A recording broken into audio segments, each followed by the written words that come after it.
Welcome to the Power of Predictability, Building Better Days with Routines. This video will provide a short introduction on why routines are important and how to establish routines in the home. My name is Rachel Venata, and I am on the Parent, Infant, Early Childhood, or PEAK team at the UConn School of Social Work's Innovations Institute.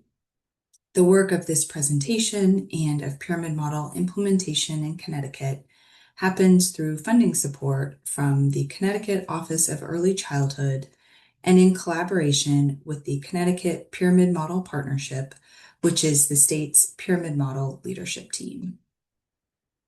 The agenda for this short video is to talk about why routines are helpful, how to create and use routines, and to offer a couple of resources to support the development of routines.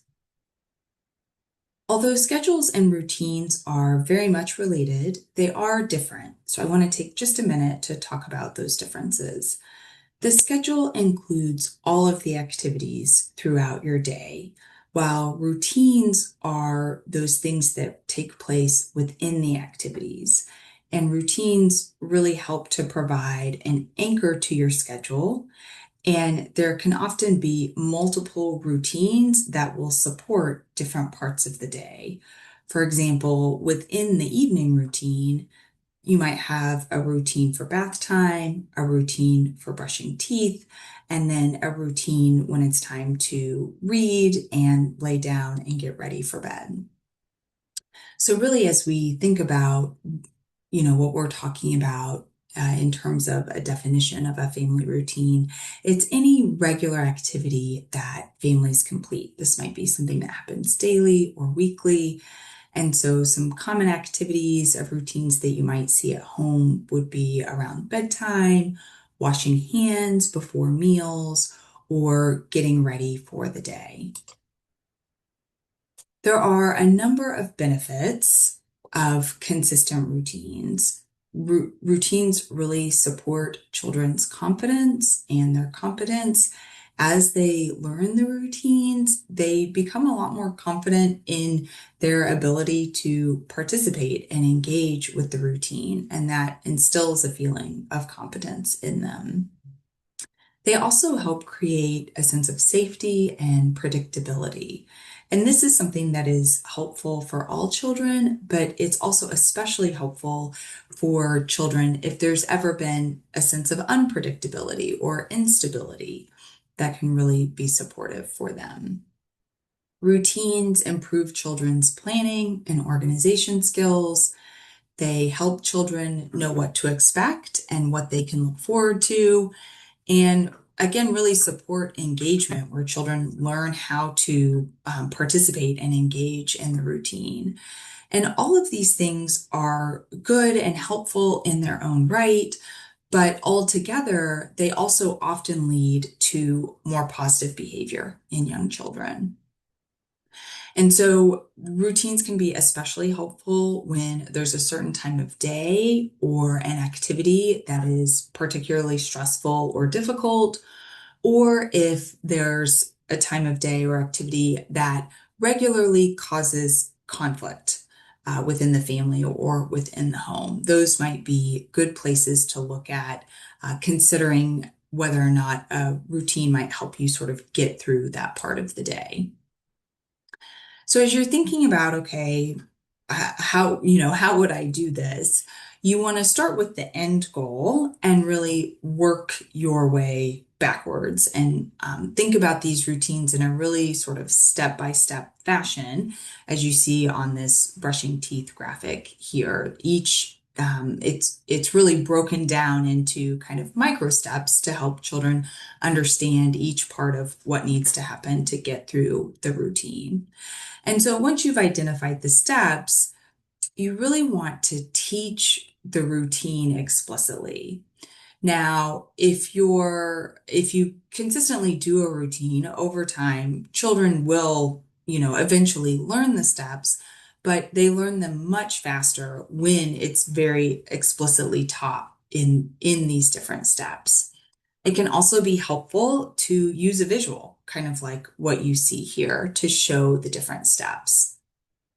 As much as possible, you want to teach the routine consistently. And so every time that it's an opportunity to brush teeth, you would want to teach these 5 steps for your child to brush their teeth. And really consider how you want your child to engage and participate in the routine.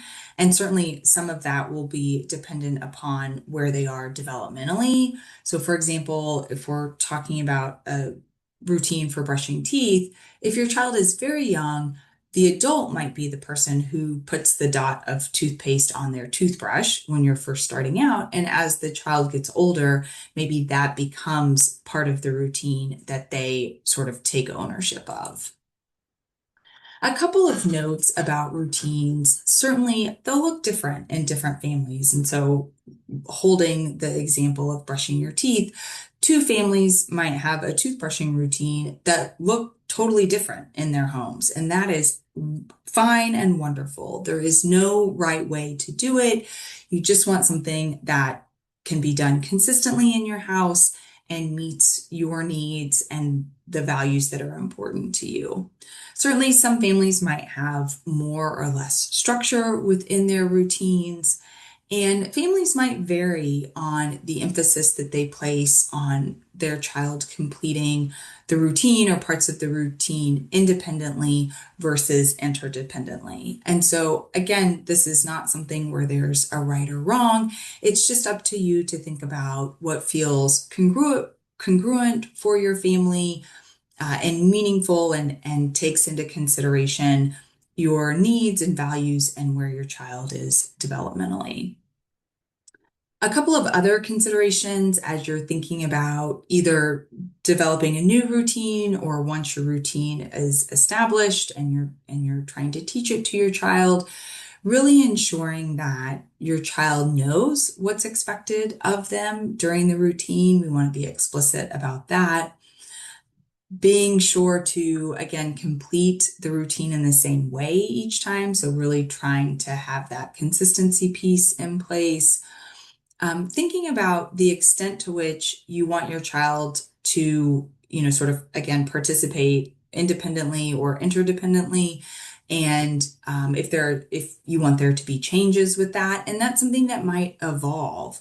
So, for example, if part of what you're thinking about is the routine for getting ready in the morning and the child getting dressed, maybe initially they need a lot of support getting dressed, but as they get older and as they've practiced more, maybe they need less help. And so that might be something that the adult can sort of take a step back on, and the child can sort of participate more independently in that part of the routine. And if there are parts of the routine that you find challenging, looking for ways to tweak that. Maybe it's that the child doesn't exactly know what's expected, or they aren't quite sure how they're supposed to engage in that part of the routine. Or maybe they're just in a spot where they need a little bit more support, particularly initially as they're learning the routine. But if you find that there's a part of the routine that is consistently challenging, looking for some different ways to try to address that challenge.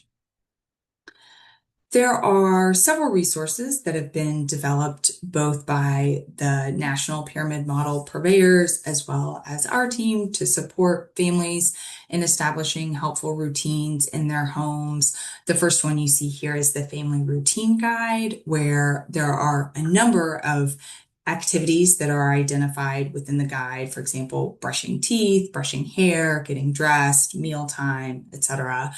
And common challenges that might come with those parts of the day.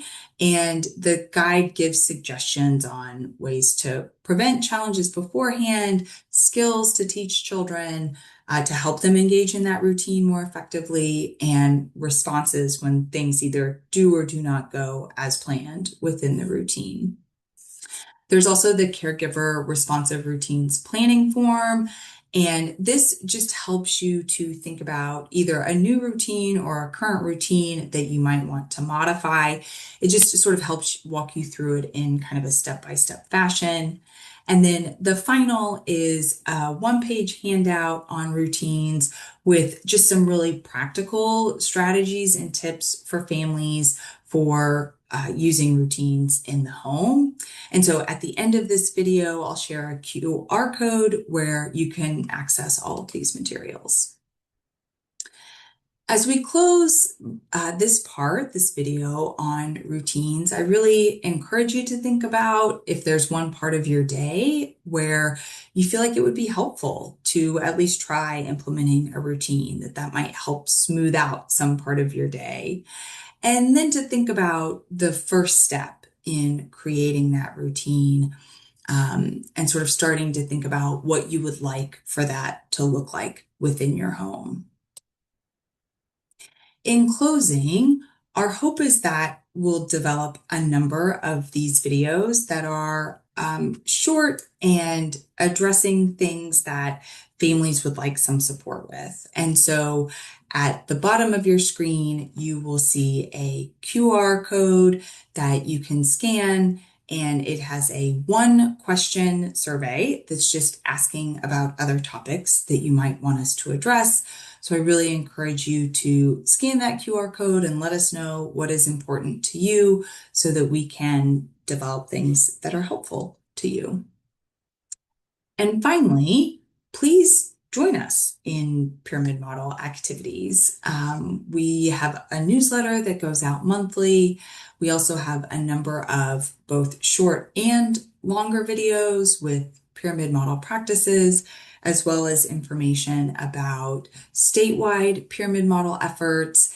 And if you live in the northeast corner of Connecticut, including the towns of Brooklyn, Canterbury, Killingly, Plainfield, Putnam, Sterling, and Thompson, we're currently doing a community-wide pyramid model implementation pilot in that area. And so there's also a short video that you can watch talking about that implementation pilot, as well as if you're in that northeast corner, we have dropped off Tucker at Home kits at the local libraries that families are able to check out.